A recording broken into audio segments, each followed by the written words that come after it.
సమస్త సమ్మంగళాన్ని సంతు సర్వే జనాః సుఖినో భవంతు. మన ఈ ఈపీఎస్ 95లో ఇది మరొక వీడియో. ఈ మధ్యన చాలామంది నాకు ఫోన్ చేసి, ఏమండి వీడియో చేయట్లేదు ఏమిటి, చాలా ఇంపార్టెంట్ విషయాలు వస్తున్నాయి కదా, చాలా సమస్యలు ఉన్నాయి కదా, వీడియో ఆపారు ఏమిటని చెప్పి నన్ను అడిగారు. అయితే ఏంటంటే అందరికీ నేను చెప్పే సమాధానం ఏమిటని చెప్పానంటే, ఏదైనా అథెంటిక్గా ఇన్ఫర్మేషన్ నేను సభ్యులందరికీ చేరవేయాలి అన్న విషయం ఉంటే కానీ నేను వీడియో చేయను. అయితే ఇప్పుడు ఈ సబ్జెక్ట్ అంతాను ఎగ్జంప్టెడ్ ఎస్టాబ్లిష్మెంట్స్ని పరిగణనలోకి తీసుకోకుండా వాటి యొక్క అప్లికేషన్స్ని తిరస్కరించిన దాని మీద నేను ప్రత్యేకంగా ఈ వీడియో చేస్తున్నాను. ఇది కేవలం ఈ 19/9/2014 తర్వాత సర్వీస్లో ఉండి సర్వీస్ కంటిన్యూ చేస్తున్నా కానీ, లేకపోతే రిటైర్ అయినా కానీ వీరందరికీ సంబంధించిన విషయం. అది కూడా ప్రత్యేకంగా ఎగ్జంప్టెడ్ ఎస్టాబ్లిష్మెంట్కి సంబంధించిన విషయమే ఇప్పుడు మాట్లాడుతున్నాను. అయితే 24/10/2024 నాడు ఈ మద్రాస్ హైకోర్టులో జి శ్రీనివాసన్ అన్న అడ్వకేటు ఒక కేసు ఈ ఎగ్జంప్టెడ్ ఎస్టాబ్లిష్మెంట్కి సంబంధించిన విషయం మీద ఆయన ఒక ఆర్డర్ పొంది ఉన్నాడు. అది కేవలం మురళీధరన్ అన్న ఒక వ్యక్తికి సంబంధించిన విషయాన్ని పురస్కరించుకుని ఆ కేసు వేస్తే, ఆ కేసు పూర్వాపరం కూడాను మొత్తము ఆయన ఎగ్జంప్టెడ్ ఎస్టాబ్లిష్మెంట్కు సంబంధించిన వాడై ఉండి అతను 1/7/2017 రిటైర్ అయిపోయి ఉండి ఆయన ఈ 11(4) కింద అప్లికేషన్ కోరుతూ అప్లికేషన్ రిజెక్షన్ చేయబడి దాని తర్వాత పోతే ఆయన కన్సిడర్ చేయకుండా ఉంటే దాన్ని పురస్కరించుకొని శ్రీనివాసన్ గారు ఈ మద్రాస్ హైకోర్టులో కేసు వేయడం జరిగితే, మద్రాస్ హైకోర్టు మురళీధరన్ గారి ఫేవర్లో వాళ్ళు ఒక జడ్జిమెంట్ ఇవ్వడం జరిగింది. అక్టోబర్ 24లో జడ్జిమెంట్ ఇచ్చారు. ఆ అక్టోబర్ 24 జడ్జిమెంట్ ఇచ్చిన తర్వాత వాళ్ళకి అక్కడి నుంచి 4 నెలల పాటు టైం ఇచ్చి దీన్ని ఖచ్చితంగా మీరు కన్సిడరేషన్ చేసి వెనక్కి రావాలన్నట్టుగా ఆ జడ్జిమెంట్ యొక్క సారాంశం. అయితే ఇదివరకు కూడా నేను మీకు చాలా వీడియోలో చెప్పాను. చాలా వీడియోలో ఎగ్జంప్టెడ్ ఎస్టాబ్లిష్మెంట్ మీద ఈపీఎఫ్ వారు చాలా డిఫరెంట్ యాటిట్యూడ్ వహించి దాన్ని తిరస్కరిస్తున్నారు. కనుక ఇది కేవలం పబ్లిక్ ఇంట్రెస్ట్ లిటిగేషన్ పిటిషన్ ద్వారానే ఈ యొక్క సమస్య సాల్వ్ అవుతుంది. కానీ ఎవరికి వారు ఇండివిజువల్గా వెళ్ళినట్టు ఇండివిజువల్గా వాళ్ళు గెలవచ్చు, కానీ ఇది అందరికి సంబంధించిన విషయముగా పరిగణింపబడదు.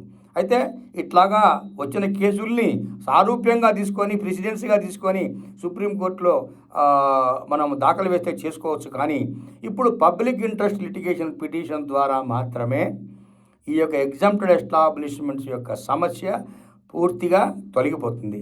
లేదా ఇప్పుడు ఇచ్చిన రిజెక్షన్ ఆర్డర్స్ తోటి ఎవరికైతే ట్రస్ట్లకు ఇచ్చారో తర్వాత పోతే మెంబర్స్కి కేవలం పోర్టల్లో రిజెక్టెడ్ అని కనపడుతోందో అది ఈపీఎఫ్ గెలుపుగా భావించి మేము గెలిచామని అనుకుంటారు వాళ్ళు. అయితే గెలిచామని అనుకోవటం అనేది తాత్కాలికమైన విషయమే. ఇప్పుడు కాకపోతే 4 నెలలకో 5 నెలలకో 6 నెలలకో మళ్ళీ ఈ కేసు పూర్వాపరం ఖచ్చితంగా బయటకు వస్తుంది. దాని తర్వాత వీరు చేసే పనులు కూడాను ఎంత అసందర్భంగా ఉంటున్నాయని చెప్పినంటే, కొన్ని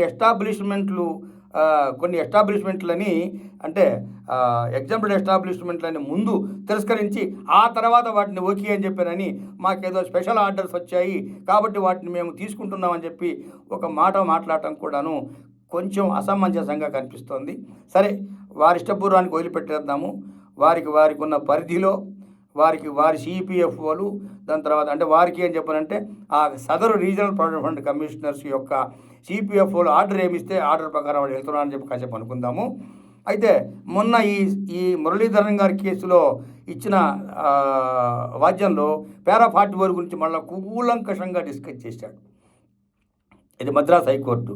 ఇది ఆల్రెడీ సెటిల్డ్ మ్యాటరే కనుక ఖచ్చితంగా ఈ యొక్క అభ్యర్థి ఏదైతే తన అభ్యర్థన అడిగాడో, తన హయ్యర్ వేజెస్ మీద మీరు హయ్యర్ వేజెస్ మీద నాకు పెన్షన్ ఇవ్వాలని కోరాడో అది సమంజసంగానే ఉంది. కాబట్టి ఎగ్జంప్టెడ్ ఎస్టాబ్లిష్మెంటు అన్ఎగ్జంప్టెడ్ ఎస్టాబ్లిష్మెంట్ అనే తేడా తీసుకోవడానికి వీలు లేదు, ఏదో కారణం పెట్టి మీరు పక్కకు పెట్టడానికి వీలు లేదు అన్న మాట వస్తున్నట్టుగా చేస్తూ ఈ యొక్క జడ్జిమెంట్లో చాలా కూలంకషంగా పేర్కొనబడింది. ఆ జడ్జిమెంట్ యొక్క ఆర్డర్ కేవలం 4-5 పేరాల్లో ఉంది. నేను మొత్తం చదివాను దాన్ని.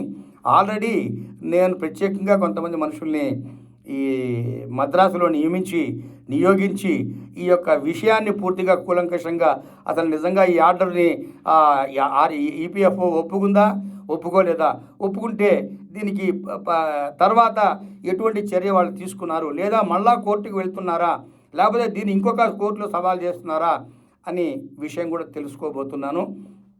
వాళ్ళు నిజంగా వేరే కోర్టుకు వెళ్ళి సవాల్ చేసినా కానీ తిరిగి ఈ మద్రాస్ హైకోర్టు ఏం చెప్పిందో అదే ఖరారు అవుతుంది. ఎందుకంటే మద్రాస్ హైకోర్టులో కాన్స్టిట్యూషన్ ఈ 226 కాన్స్టిట్యూషన్ ఆర్టికల్ 226 కింద ఫండమెంటల్ రైట్ని వాళ్ళు కోట్ చేస్తూ చాలా క్లియర్గా మాట్లాడారు. అదిగో ఇంకోటి ఏమన్నారని చెప్పారంటే, సుప్రీంకోర్టు తన అసాధారణమైన పవర్స్ ఆర్టికల్ 142 కింద వినియోగించి మరి ఈ యొక్క దీంట్లో వాద్యం చెప్పారు కనుక ఇది చాలా పటిష్టమైనది, కాబట్టి దీన్ని ఖచ్చితంగా మీరు ఇంప్లిమెంటేషన్ చేయవలసింది అన్నట్టుగానే ఆ డైరెక్షన్గా ఇచ్చారు. డైరెక్షనల్ ఆర్డర్ అన్నమాట అది. ఆ ఆర్డర్ని మరి ఆ regional product commissioner, central product commissioner ఏ విధంగా తీసుకుంటారనేది మనం ఆలోచించి చూడాల్సింది, వేచి చూడాలి. ఖచ్చితంగా ఏదో ఒకటి పరిణామం దీంట్లోకి వస్తుంది. అయితే నేను పబ్లిక్ ఇంట్రెస్ట్ లిటిగేషన్ పిటిషన్ ఎందుకని అంటున్నానని చెప్పనంటే, ఇక్కడ తిరస్కరించబడిన ఆర్గనైజేషన్స్ కనీసం కొన్ని వందలలో ఉన్నాయి. వాళ్ళు ఒకటే చిన్న యూనివర్సల్ లెటర్ రాసి పారేసేసి ఫలానా దాని కింద మీకు తెలియదని చెప్పేసి ఒక చిన్న మాట అడ్డం పెట్టేసేసి ఈజీగా కొట్టేశారు. రేపు 31 నాకు చూడండి 31/3/2025 లోపల టోటల్ ఎగ్జాంపుల్ ఎస్టాబ్లిష్మెంట్ అండి రిజెక్టెడ్ అని చెప్పేసి ఒక లెటర్ ఇచ్చేసి హాయిగా కూర్చుంటాడు. దగ్గర పెండింగ్ ఏం లేదని చెప్పి అన్నీ తేల్చా, ఉన్నవి ఇచ్చేసాం, లేని వాటి అన్నిటికి కూడా ఈ విధంగా లేదని చెప్పేసాం. ఇది మాకు సెంట్రల్ ప్రాడక్ట్ కమిషనర్ ఇచ్చిన ఆదేశం అని చెప్పేసి ఆల్ ఆర్పిఎఫ్సిస్ కామ్గా కూర్చునే అవకాశం ఉంది. కామ్గా కూర్చుంటారు కూడా, ఇంకంతకంటే వాళ్ళు ఏం చేయగలరు. అయితే ఇప్పుడు ఎగ్జంప్టెడ్ ఎస్టాబ్లిష్మెంట్స్కి చాలా బలమైన కారణాలు ఉన్నాయి. చాలా బలమైన కారణాలు. అంటే ఇంకొక మాట ఇక్కడికి ఏం చెప్పదలుచుకున్నానంటే, ఈ ప్రోరాటా క్యాలిక్యులేషన్ మీద కూడా కేరళ హైకోర్టులో ఇంకా కొన్ని వాద్యాలు తేలవలసి ఉంది. తేలినప్పుడు అది కూడాను వచ్చి మళ్ళీ ఈ మన పెన్షన్ క్యాలిక్యులేషన్ ఫార్ములాలో కూర్చుంటుందన్నట్టుగా నా యొక్క అభిప్రాయం. ఎందుకంటే చాలామంది సభ్యులు ఏమంటే మీరు ఇంకో ఈ లేటెస్ట్గా వచ్చిన విషయాలు బట్టి మరోసారి వీడియో చేయండి అని చెప్పినట్టే నేను ఈ వీడియో చేశాను. అయితే అందరినీ కోరేది ఏమంటే, ఈసారి ఈ వీడియో నేను చేసిన వీడియో కొంచెం ప్రత్యేకంగా ఉంది కాబట్టి దయచేసి వీలైనంత చాలామందికి ఈ వీడియోని మీరు ఫార్వర్డ్ చేయండి. వాళ్ళ యొక్క మనోభావాన్ని మనం గమనిద్దాము. లేదా మనకి పబ్లిక్ ఇంట్రెస్ట్ లిటిగేషన్ పిటిషన్ కావాలంటే కూడాను దానికోసం ఎలా చేస్తే బాగుంటుంది అనేది కూడా నేను తదుపరి వీడియోలో మీకు సలహా ఇస్తాను. ఆ సలహా మేరకు మనందరం కూడాను కలిసికట్టుగా ఉండి పబ్లిక్ ఇంట్రెస్ట్ లిటిగేషన్ పిటిషను ఒకటే కామన్ పిటిషన్ సుప్రీంకోర్ట్ ఆఫ్ ఇండియాలో కనుక ఒకటేసారి మూవ్ చేసినట్టయితే, ఎందుకంటే ఎగ్జామ్ టెస్టులు చాలా ఉన్నాయి కాబట్టి దానికి తగ్గట్టుగా డబ్బులు వసూలు చేయడం అనేది పెద్ద విషయం కాదు. ఎందువల్ల అని చెప్పాలంటే మెంబర్స్ చాలామంది ఉన్నారు. రేపు పొద్దున నిజంగా ఈ ప్రోరాటా క్యాలిక్యులేషనే కాదు, నిజంగా లాస్ట్ డ్రాన్ వేజెస్ మీద అది పెన్షన్ కట్టి తీరాలి అని చెప్పనంటే it is a boon to the exempted establishment employees and as well as all other pensioners also. ఎందువల్ల అని చెప్పనంటే ప్రోరాటా మీద కూడా మీ అందరికి కూడా పూర్తి అవగాహన ఉండి ఉంటుంది. ఇప్పుడు 5,000 ఒకసారి కట్టాం, 6,500 కట్టాం, 15,000 కట్టాం. కట్టినప్పుడు అక్కడ డిఫరెంట్ స్లాబ్స్ ఉన్నాయి కాబట్టి షెడ్యూల్డ్ దాని మీద వాళ్ళు ఇప్పుడు ఎగ్జిస్టింగ్ క్యాలిక్యులేషన్ వేయడం అనేది సమంజసమైన విషయం.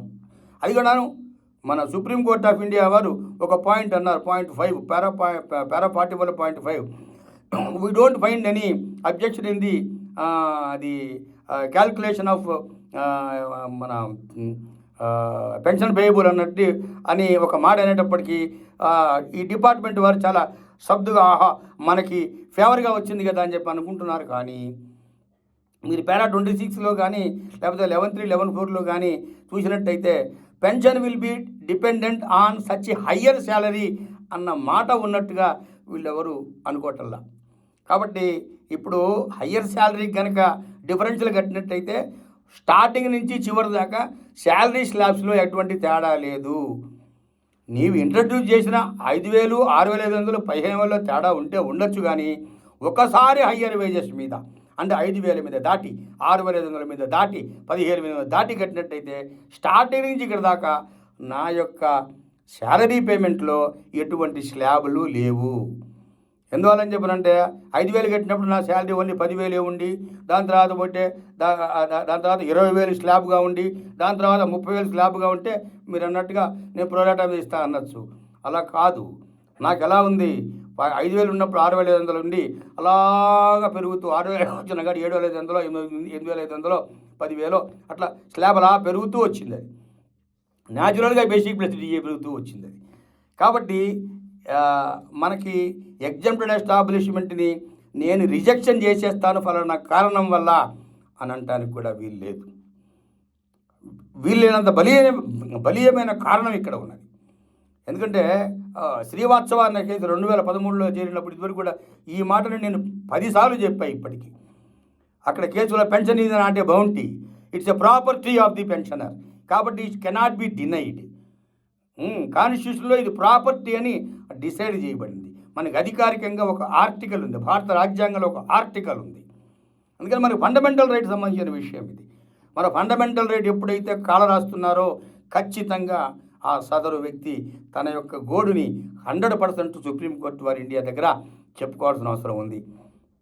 అయితే పబ్లిక్ ఇంట్రెస్ట్ పిటిషన్ ఎందుకని అంటున్నానంటే, త్వరితగతిన అందరికి సంబంధించి ఒక్కటేసారి తేలాలని చెప్పానంటే public interest litigation petition is only the thing which will clarify all the matters in this particular pension case.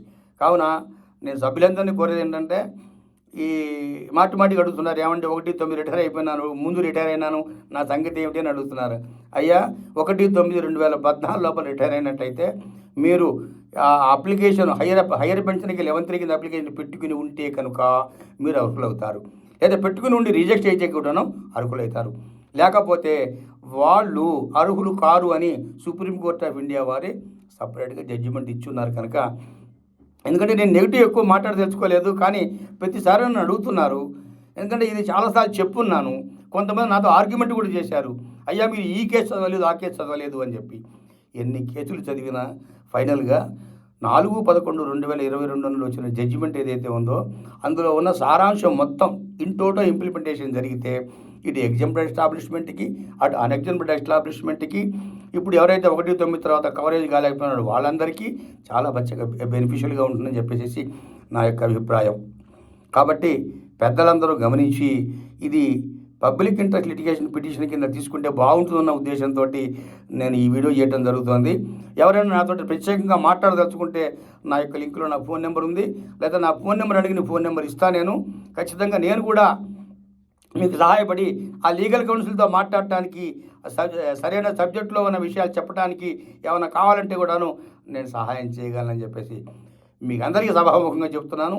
లేదా పబ్లిక్ ఇంట్రెస్ట్ లిటిగేషన్ పిటిషను మీరే మూవ్ చేయండి వ్యవహారం అంటే దానికి నేను సిద్ధంగానే ఉన్నాను. అయితే దానికి తగు ఏర్పాట్లు మీరు అందరూ చేసి ఇదిగో ఈ విధంగా ఏర్పాటు చేస్తున్నాం, మీరు మూవ్ చేయండి అంటే కూడాను నేను ఢిల్లీ వెళ్ళడానికి కూడాను సిద్ధంగానే ఉన్నానంటూ మీ అందరికీ చెప్తూ, మీ అందరికీ మరోసారి నమస్కారం చేస్తూ, మంచి విషయం కూడా ఎదురు చూస్తూ, మంచి సమాచారంతో ఇంకొక వీడియో మనం చేయగలుగుతామేమోనని చెప్పేసి ఆశిస్తూ సెలవు తీసుకుంటున్నాను. అందరికీ నమస్కారం. సర్వే జనా